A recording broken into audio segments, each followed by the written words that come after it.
Yesterday we came up with the work done in the same as squared over 85 sine of r.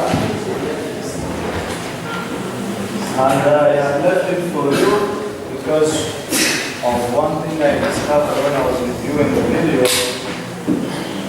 is that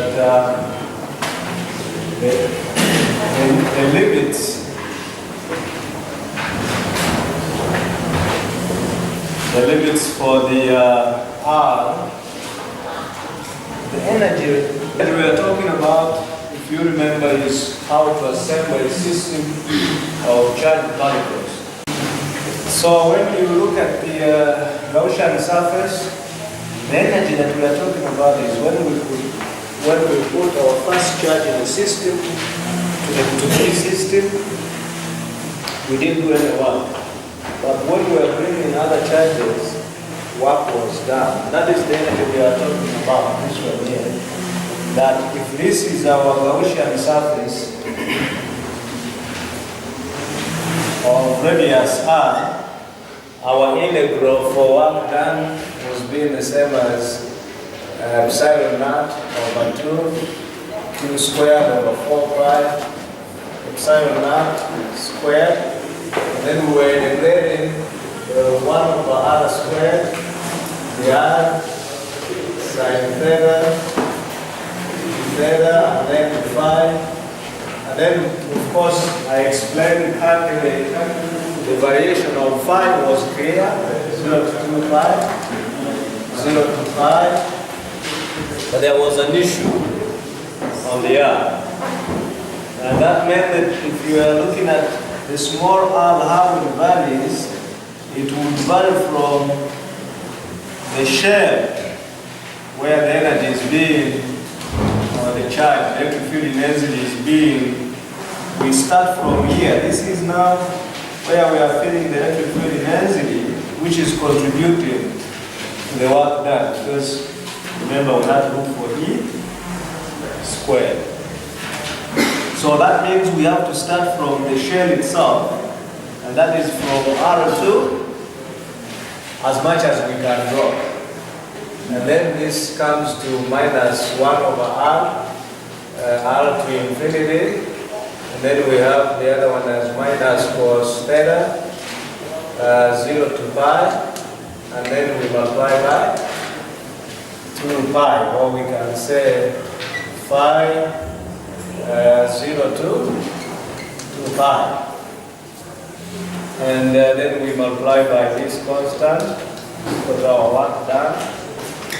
And this would be the same as minus 1 over infinity, minus 1 over r, into, we have our cosine curve, which goes as plus 1. And this minimum is minus 1. This is pi over 2, pi, 3 pi over 2, 2 pi, etc. So the cosine of pi is negative 1. So we shall be having negative 1 minus cos 0. And cos 0 is positive 1. So we add on 1. And then the 2 pi minus 0, which would be 2 pi. And that's how we came up with being that whole expression multiplied by 1 over infinity is divided by 2 large thing. And that means we get 0 plus 1 over r. And then we have our 2, 4 pi. So now I can multiply by my whole thing, which will come up with work done being the same as epsilon naught over 2 q squared over 4 pi squared. So I will say 16 pi squared epsilon naught squared. I can chop off the pi's, 4, then remain with 4. and chop off the 1 epsilon naught bottom.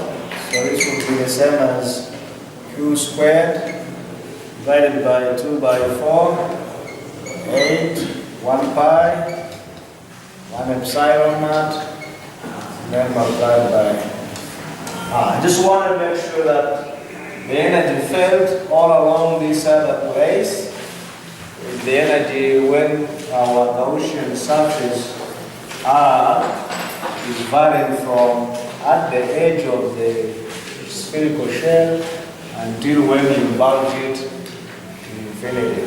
So I think there was a mistake where I put 0 to R.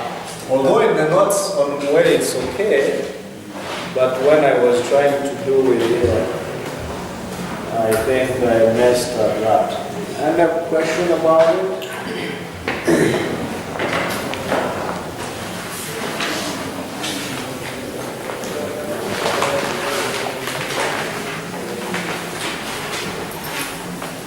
So let's now start on our journey of the course, and we shall start by solving some potential problems. So our next section is solution of potential problems,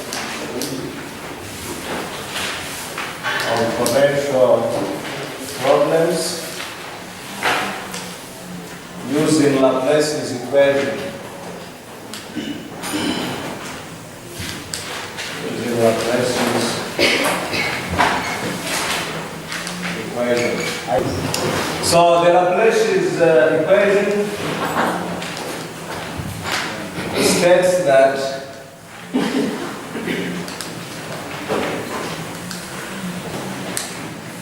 so then we have that our del squared V is equal to 0. That was our, and when you go to Muere, you'll see all this stuff which I post there. So you should go to identities and start reading through the identities.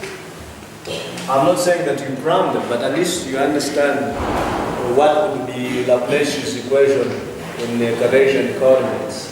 What will it be in spherical coordinates? What will it be in cylindrical coordinates? And spherical and cylindrical. So this states that the del squared V is equal to, and it was gotten from Poisson's equation, which was del squared V was equal to minus rho of epsilon naught. And when we consider regions where the charge density is equal to 0, then we got rho of this squared is equal to 0. In Cartesian coordinates, the equation reads del squared V. So we substitute for del squared, and we know that in Cartesian coordinates, del squared would be Kali by Kali x squared plus Kali by Kali y squared plus Kali by Kali, because this is the same as del dot del, which would be the same as Kali by Kali x. I will use x roof plus Kali by Kali y roof. Sorry, plus Kali by Kali z roof, and then you dot it with the same, and of course that is the same as squaring the partial differentials in x, in y, and in z. And then we shall have it as here, Kali by Kali x squared plus, so times the v, this one here, plus Kali v by Kali y squared plus Kali v by Kali squared. Yes, Kali squared. So we get, supposed to be having a Kali squared here and square. 10. Couldn't you have done it nicer without complaining? You just said it as if you are complaining. It's Kali square. And the form of, it's like you are saying, aha, we got him with a mistake. The form of del squared V in cylindrical and spherical coordinates, in cylindrical and spherical coordinates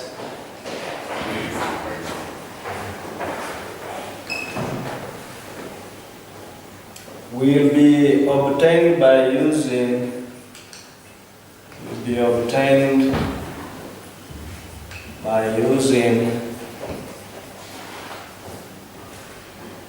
the expression for the divergence,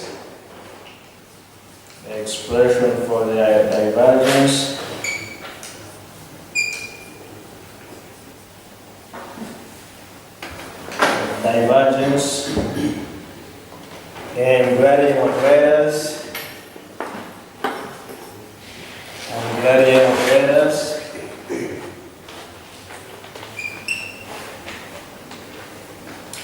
in these coordinate systems.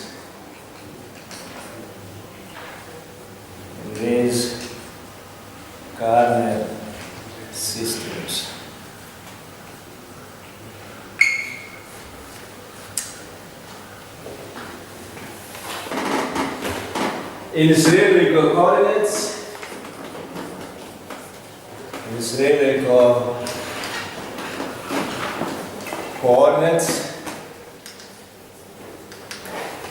we got that Laplace's equation, not Laplace's equation, but the del squared, one part of the equation, which is del squared V, would be the same as 1 over R Kali by Kali R Kali V by Kali R plus 1 over R squared Kali squared V by Kali phi squared plus Kali squared V Kali Z squared. Remember cylindrical coordinates. We have the R, phi, Z. So in these notes, we are going to be using R, phi, and Z as our coordinates. Unlike the one in the glyph, which is S, phi, and Z. And in spherical coordinates,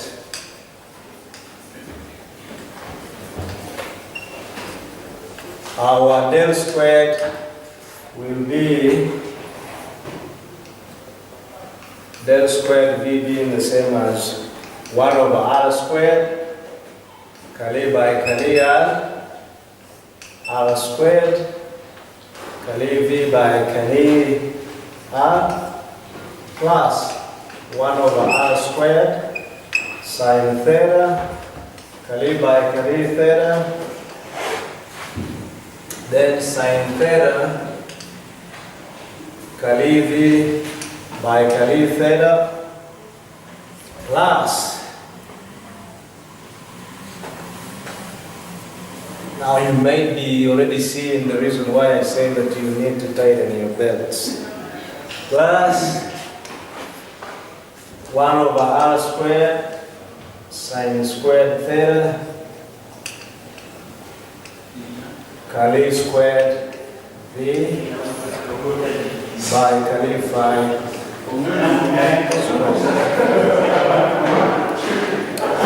Now, as I said last time I was here, you don't need to cram anything of the sort. You don't need to cram any of this. But in the book, this is fine, but this is S. You find S here. And instead of finding an E, for example, or when we talk of divergence of E, you might find that you have divergence, for example, of a vector V. But you should know that this is any, any vector. All that should be coming out of your mind is this. So you have the vector identities in Cartesian. You have gradian, grad t for any vector t. I mean for any scalar t. Divergence of v for any vector v. Curl of v for that vector. Then the Laplacian. The spherical also are given. The cylindrical are also given, so I just want to make sure that I'm okay with this. This would be del squared v, which is 1 over r squared for cylindrical, for 1 over r, then Kali by Kali s for cylindrical. So here, this is s in the book, but this is okay, because this is the r is the distance from the origin to the surface of the sphere. But this one in the book, in other books you find rho.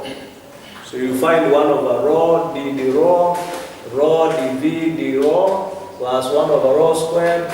In Griffith, you find 1 over s, Kali by Kali s, Kali v by Kali s, etc. I hope that makes your life easier. So I'm just validating whether everything is okay. Plus 1 over r squared, Kali squared v by Kali phi squared, plus Kali squared v, Kali z squared, and the Laplacian for spherical is 1 over r squared, Kali by Kali r squared, Kali v by Kali r, plus 1 over r squared, sin theta, Kali by Kali theta, sin theta, Kali v by Kali theta, plus 1 over r squared, sin squared theta. Yes, this is theta. And then Kali squared v, Kali phi squared. You don't need to cram this. You do not need to cram this, or this, or this. You only need to know how to apply them. So you'll have them as identities. Although you would have lost marks, if you could cram them, you could have gotten more marks when I'm marking, but I'll provide them in exam, in tests. And I'm interested in how you use them, not how you cram them. So any query about this? So my most important point is that you don't need to cram them. You need to know how they are applied, when to apply them, and for what reason you will be applying them. So once we have known the different forms of Laplacian's equation, that means the whole of this would be the same as 0 to have our Laplacian in the cylindrical coordinates. So will this one be equal to 0 for the Laplacian in spherical coordinates? That means we should be able to solve this equation. And this equation has got two components, and so is this one. Here you have the radial component and the angular component. And the same way you have this one being the radial, and this is, we call it as Muthor, if you remember. So let's look at the boundary conditions associated with the Laplacian equation. So and we look at also the uniqueness theorem.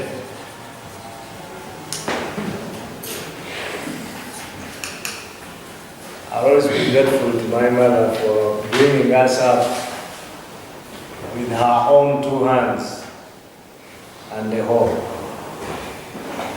So let's look at the uniqueness. How do two solutions of Laplacian's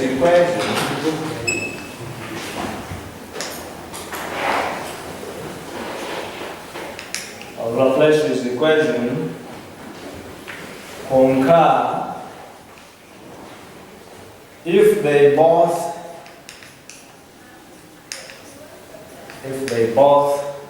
satisfy the same boundary conditions.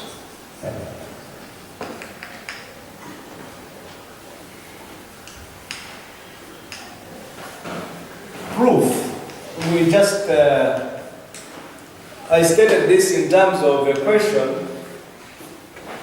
question statement, sort of. And how would you consider two boundary conditions to be unique or to be all satisfying the same Laplace's equation? If you remember, when we were looking at our boundary,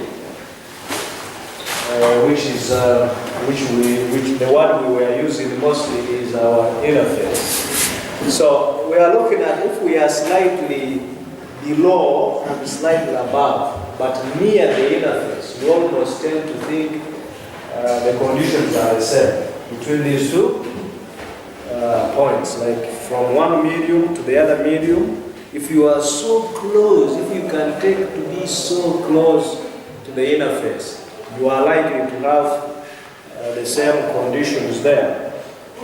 So, but let V1 and V2 be two solutions.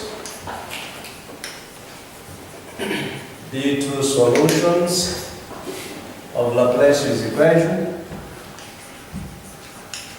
Laplace is a person, so that's why I'm using a capital there. Laplace's equation. This would imply that both of them, both solution V1 and solution V2 would satisfy the equation. So it means that del squared V1 is equal to 0 and del squared V2 would equal to 0. Hence, taking the Laplace's, taking Laplacian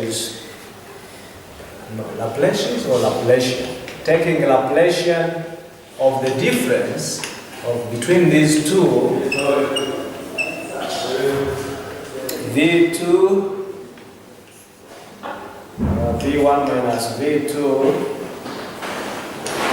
would imply that del squared V1 minus V2 would equal to 0.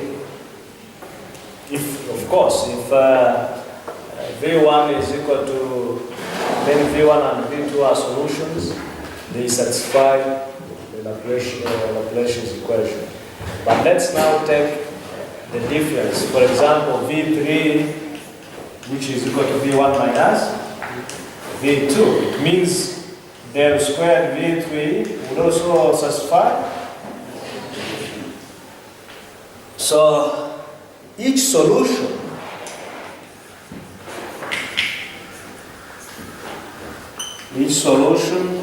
must also satisfy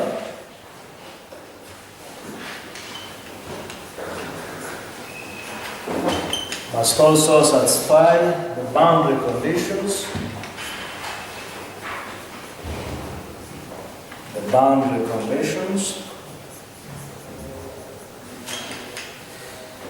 And if we represent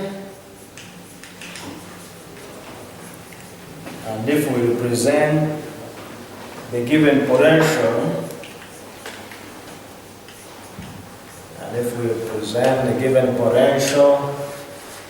values on the boundary,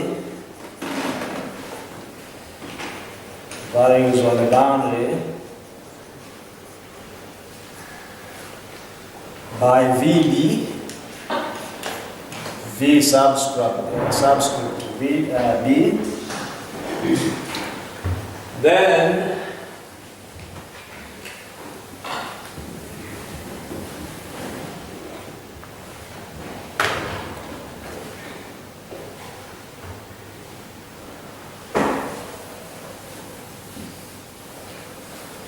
Then we shall have the VB1 and VB2, or V1B and V2B. Then the value of V1 on the boundary V1B, and the value of V2 and the value of V2 on the boundary denoted by V2B must be identical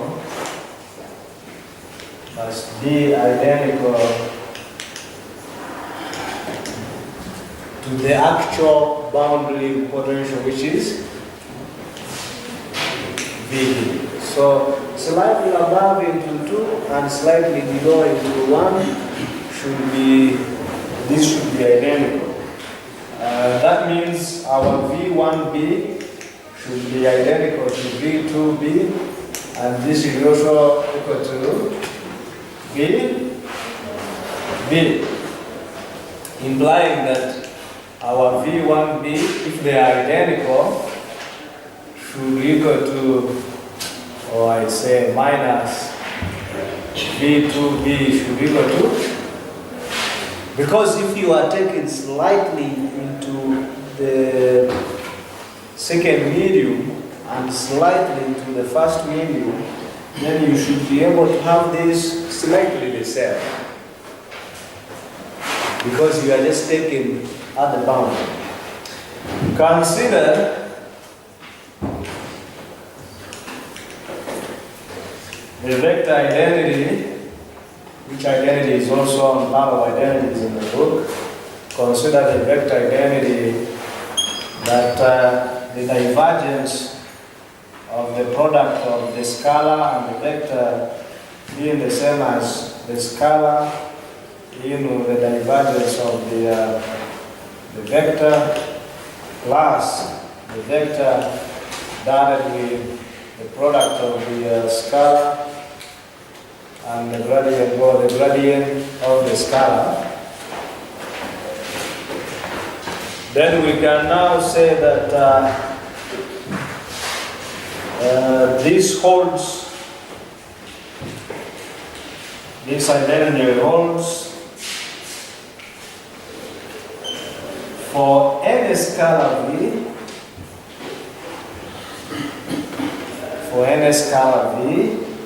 and any vector D, and any vector D, put V1 minus V2 as the scalar,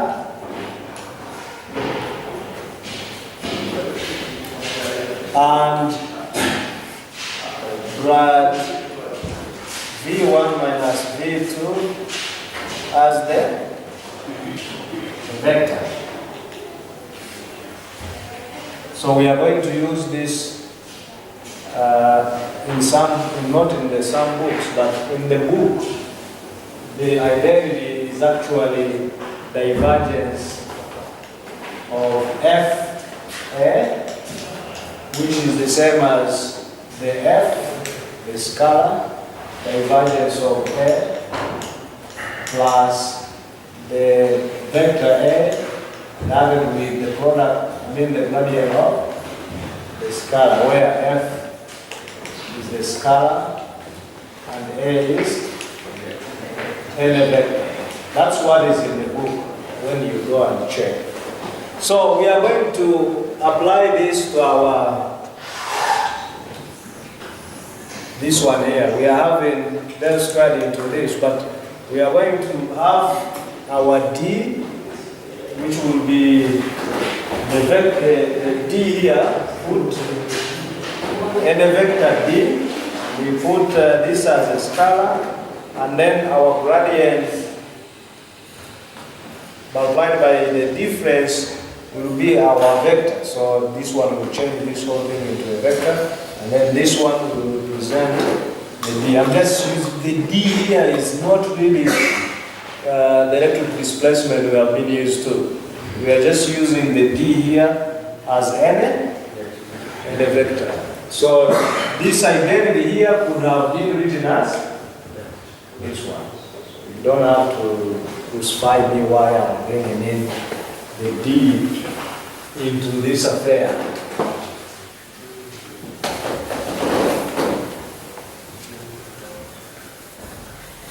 Any queries? So let's now do the business that then we will have the divergence of the scalar, which scalar we say is V1 minus V2, and then that one would be multiplied with the vector, which vector is the gradient of this difference. And then we expand it into our identity. So this would imply that our divergence of the scalar V1 minus V2 in gradient of V1 minus V2 would be the same as the scalar, which is V1 minus V2, multiplied by or in the divergence of the vector, which is grad in V1 minus V2, then plus the vector, which is grad V1 minus V2, and then I dot it with the gradient of this is dotted with the gradient of the scalar. Are we fine? So this would be equal to, before I go into equal to, I guess everything is fine. So integrating the expression throughout over the volume enclosed by the boundary surface, integrating the expression throughout, that is on the left and on the right, expression throughout, the volume enclosed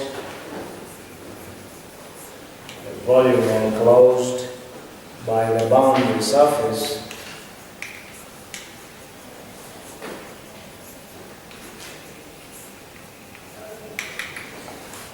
then we have that we are integrating both sides, so we have the integral over the volume tau, divergence of the vector, the scalar, which is V1 minus V2, multiplied by the vector, gradient V1 minus V2, and this is being integrated over the volume.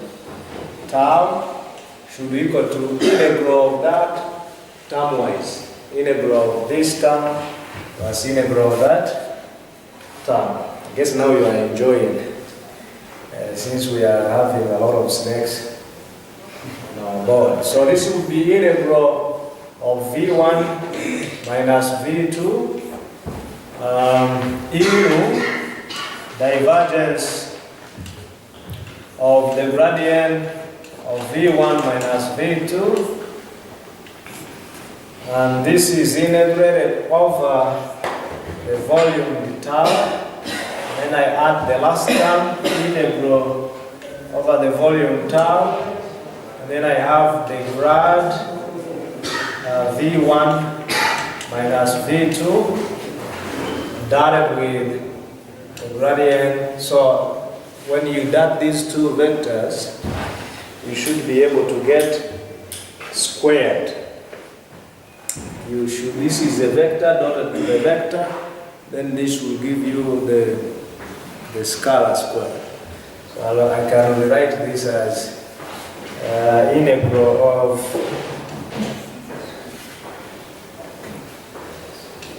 grad V1 minus V2 and all that squared down. And there are a couple of things I can try to do to this to get a little bit of sort of simplification. So this should have been equal to integral V1 minus V2. And this is, if I open up, this is grad dot grad, which will be grad squared. And then this will be grad squared. Grad squared V1 minus V2. And then this is, I think I need to have this clear here. This should be over the tau. And this one we have already simplified it. Over the tau in grad V1 minus V2 squared. And then the tau.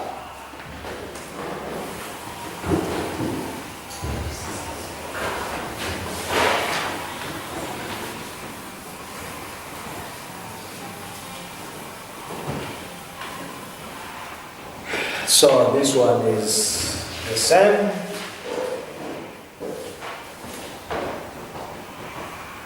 Using Gauss's divergence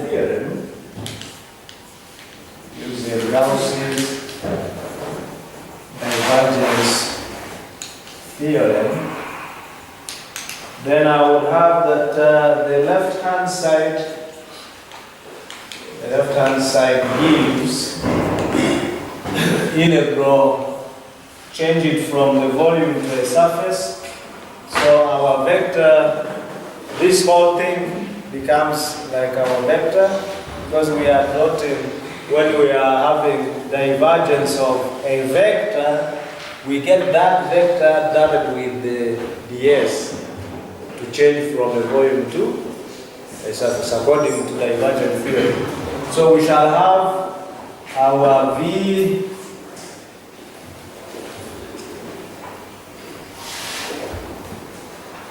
we had, if now we go close to the surface, because we are looking at crossing the surface, the boundary, so we shall have V1b minus V2b.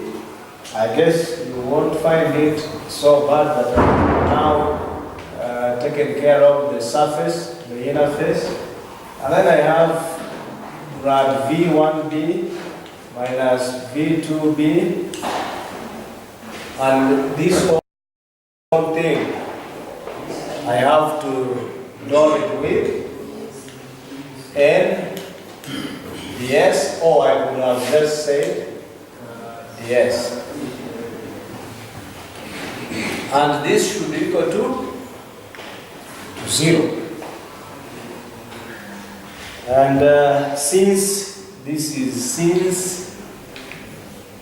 said that V1b and V2b are identical to VB. So V1b minus V2b will be equal to 0. So since V1b is equal to V2, hence the right hand side will be equal to 0. Since the left hand side has differentiated to 0, such that our right hand side, which is integral V1 minus V2 into del squared V1 minus V2 integrated over the volume tau plus integral over tau into del V1 minus V2 squared tau is equal to the left-hand side, which we got as 0 when we took the boundary scenario. But of course, we know that the del squared V1 minus V2 is equal to 0, implying that our integral over tau grad V1 minus V2 then squared the tau is equal to 0. I hope I'll be able to find a nice point to stop this lecture so that we don't miss your marathon. I eat marathon, so don't think. I told you I'm a vegetarian, so I myself too, when there are no dinners, I eat beans because I overhead meat some time back. Pardon? So I need about 30 minutes.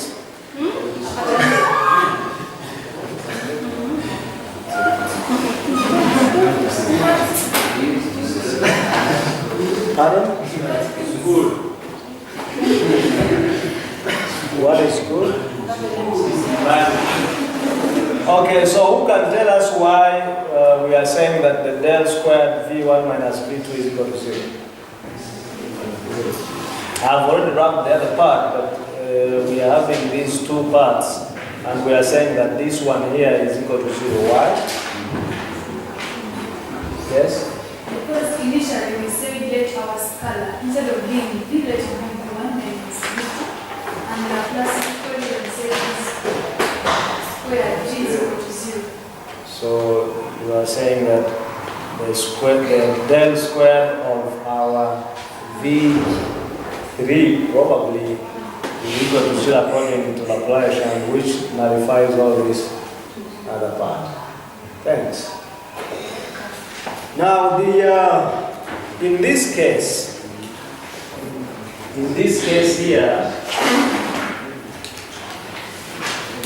in this case, Jesus said that we will not live on food alone, but the word of the Lord. So it will not depend on man. Yes, let me now speak my physics word. We do not live on food alone, but even the word of physics. So in this case, the integrand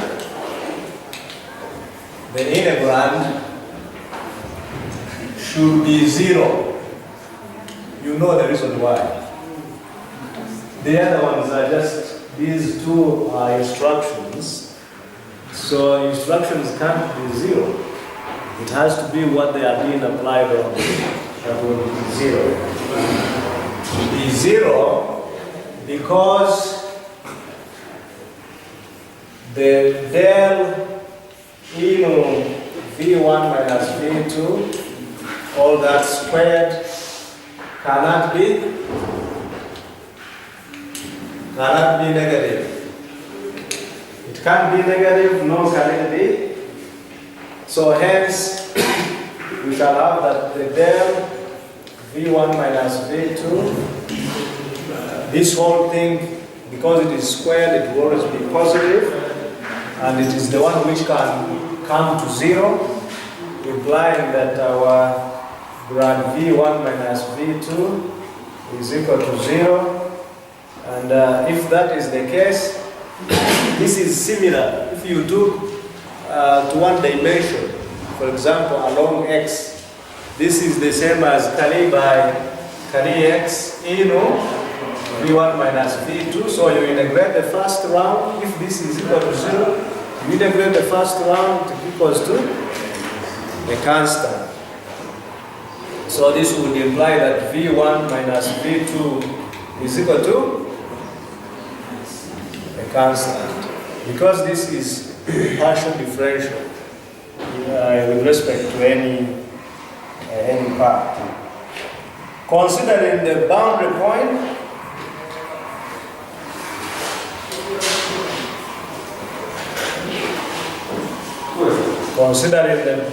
point, V1 minus V2 is equal to V1b minus V2b, which is equal to 0. And if that is the case, this would imply that at the boundary, our constant is equal to 0. That constant there is equal to, at the boundary, 1b, because when we always apply boundary conditions to find the constant of integration.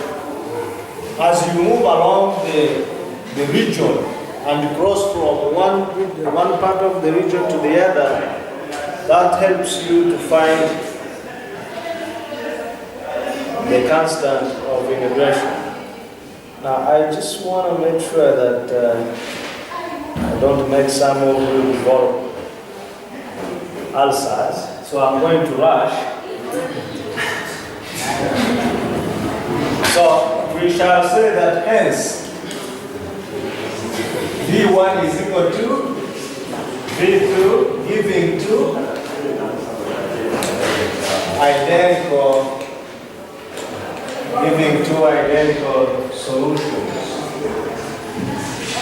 And these two solutions, this uniqueness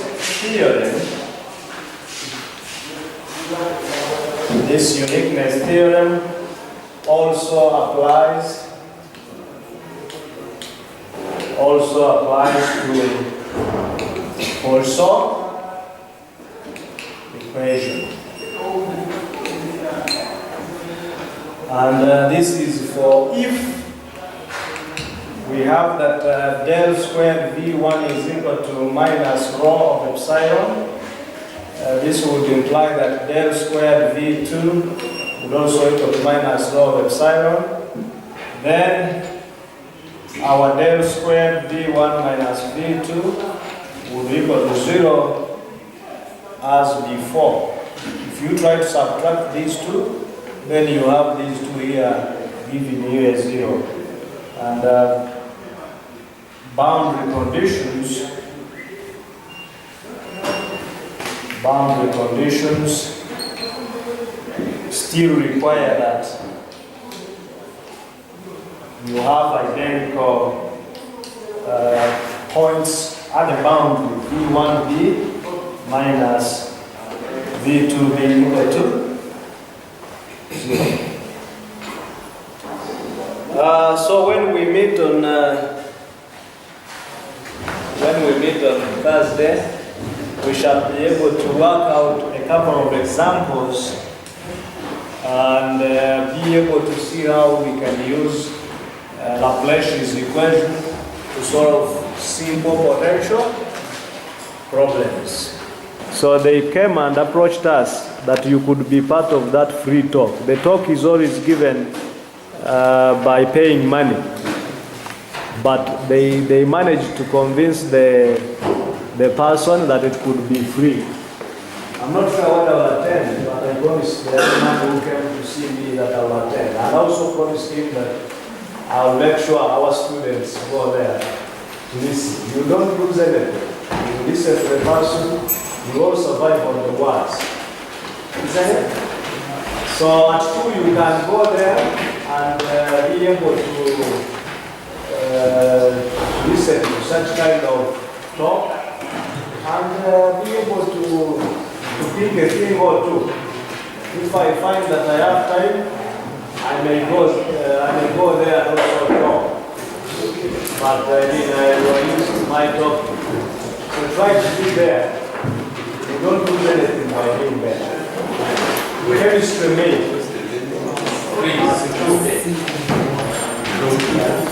Chemistry made, let's say that But I need these young guys to confirm to me that the talk is there, that the organization is done.